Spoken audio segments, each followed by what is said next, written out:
Hi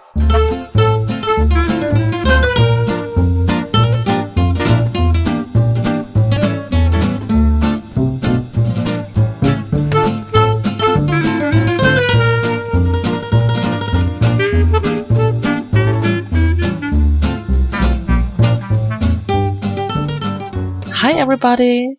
Today I'm using this my all-time favorite flower set, Botanical Love. It's from Create a Smile, and my favorite flower is this big one.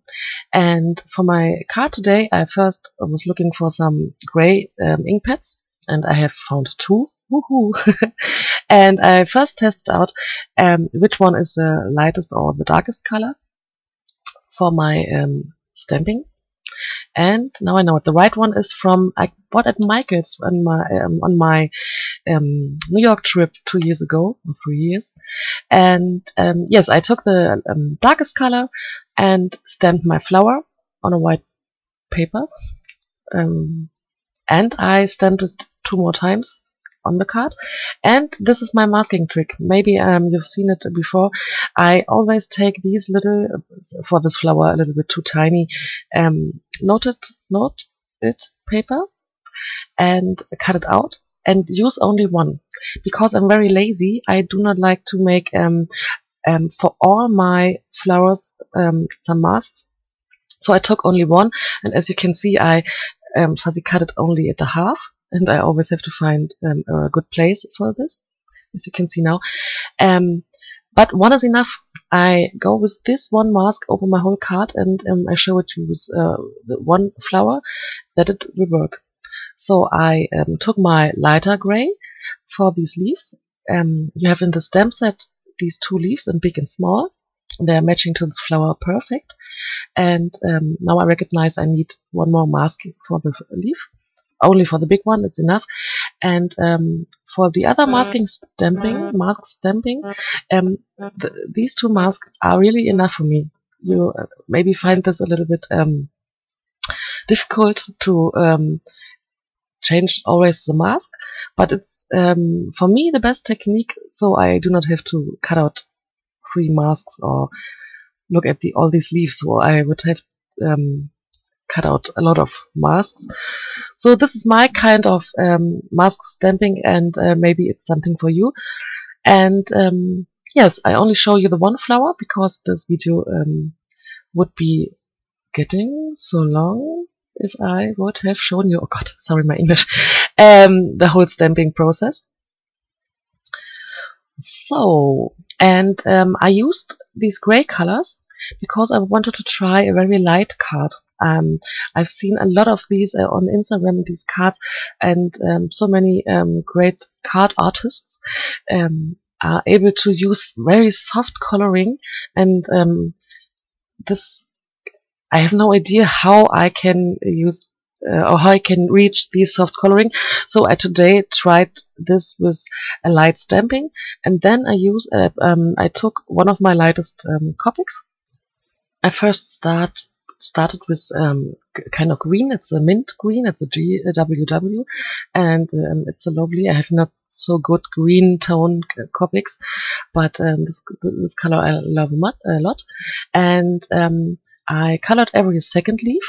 So, and every first leaf, or the leftover leaves, I colored with a light G20, and this was the fun for the leaves. And now I go over to the flowers. I have to say I cut it a lot on this video because you would have slept in before my video is finished. So you see not the whole process, but a lot of it. And I started my flowers with the RWW and come in with the R20. And for the darkest tone, I took the R22. And I tried to repeat the color so that doubling the same color gives more shadows than only one layer. And later I used the R85 for some extra shadows because I wanted this light effect, but then I thought it's a little bit too boring. So I went over and over again with more layers and try to make everything a little bit darker and a little bit darker, and so. And to color these flowers, I can say I think the best result you can reach when you leave, I don't know how I can tell it, the middle circle. You need to leave the lightest part of the flower, and then you reach this awesome effect. So and then I thought I need more shadows and more depth in this flower and in all these light colors. So yes, I took my gray copics and tried to color over all these colors. I was a little bit frightened before, but first you have to go through all these leaves, and at the end I love this result so much. That is why I show you this video. And I first started with my lightest copic at C1, but this was not enough for me to so I got darker and darker. As you can see here, I took my C5, but this is the darkest gray I used. And at this point, I thought, okay, these parts I colored not so clear, is a little bit sad. But if you look over all together, it's such a great effect. So I took my other grays and the lightest again and went over my dark coloring. And then I was not so happy with the gray. And I had the idea to go again, whatever, with my normal leaf colors, not a tone darker, the original color, to do some shading at the near of the flower. So that blends out my not so perfect gray, but you have the gray for the gray shadow. I hope you can understand me. Sorry, it's so difficult for me to explain all these things in English. So at the end, I took my R85 for some highlights inside of the flower, and I took my white gel pen, but the result was not so great, so leave it. That is what I can say. But I started it, so I have to finish it over the whole card.